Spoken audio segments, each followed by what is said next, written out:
We look at a story that is about what's happening in the whole world, but also affects us right here at home. Another MAGA-style nationalist winning through a democratic process. This is in the Netherlands, where right-wing candidate Geert Wilders won the largest plurality in their new election and now basically in the position to take over through a coalition government. The platform he ran on was anti-immigrant, anti-Islamic, Islamophobia, a lot of these issues from Islamophobia to anti-Semitism to a general faux or so-called populism that actually involves a lot of hate and division. And you may recall we also covered the recent right-wing nationalist ascendancy winning the presidency in Argentina.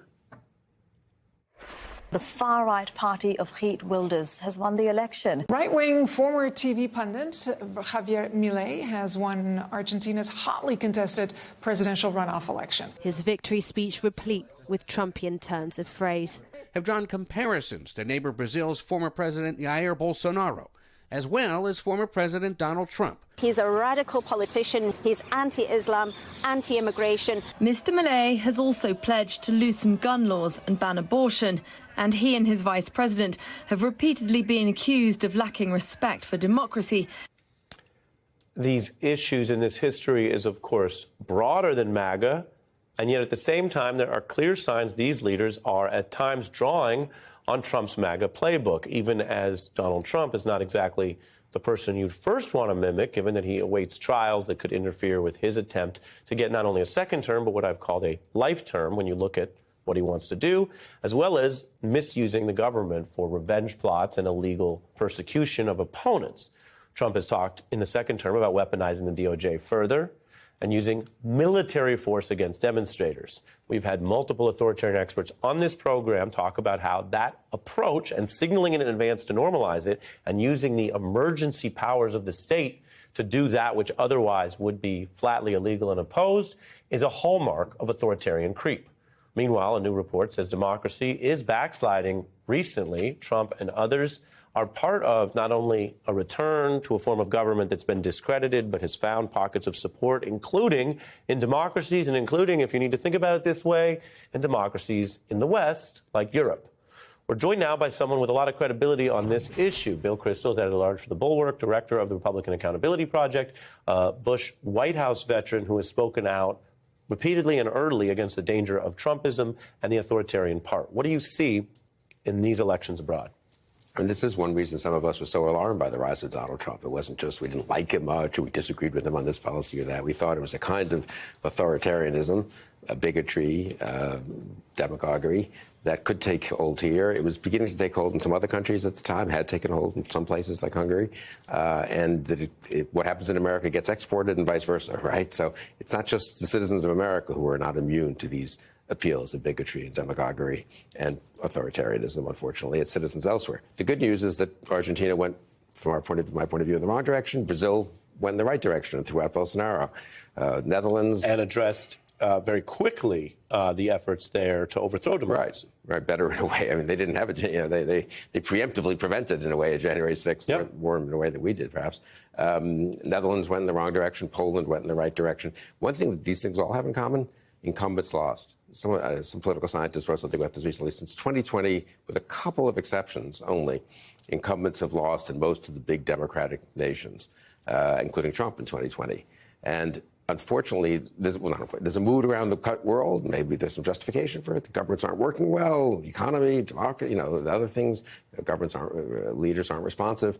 But if you take that to the U.S. in 2024, that's one reason Joe Biden is not doing so well against Donald Trump, right? The anti-incumbency sentiment is, I say this with sadness, is stronger than the anti-authoritarian sentiment. Or at least as strong, right? Well, there's definitely evidence for that, and you're reminding people about whether it's a time to be complacent or not.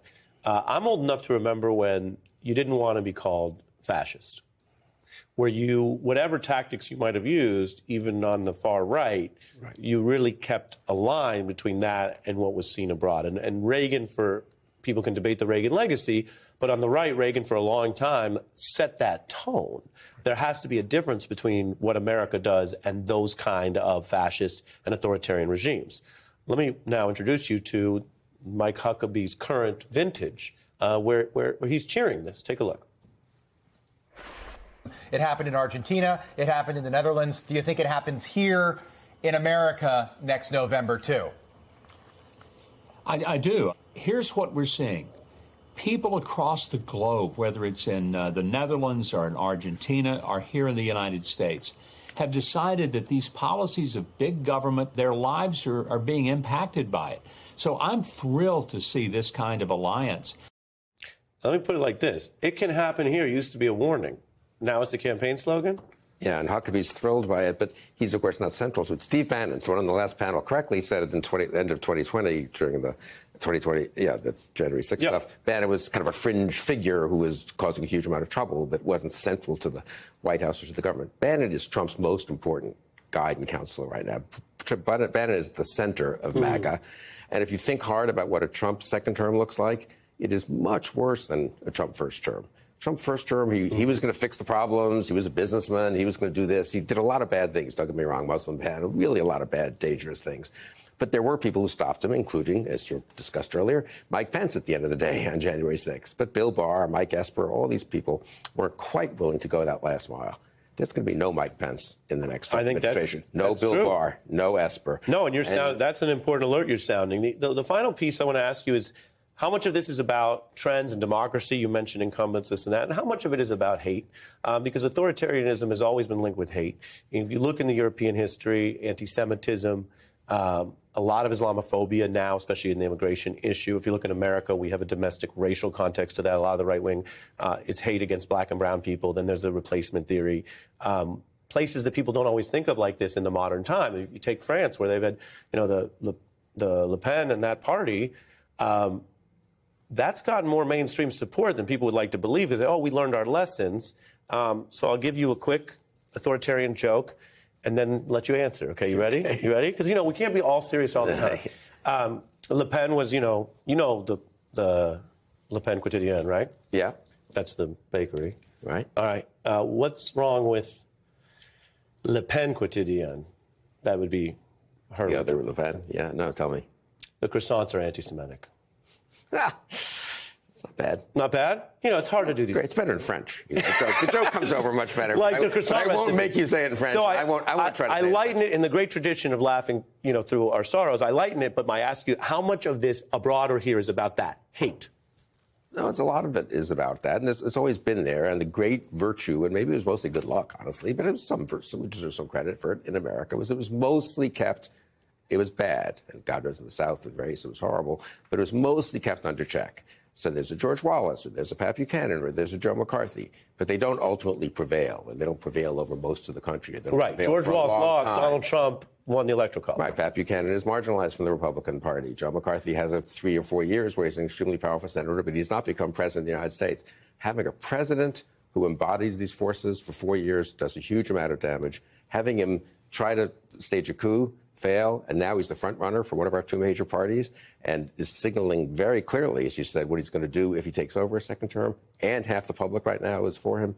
That's very bad.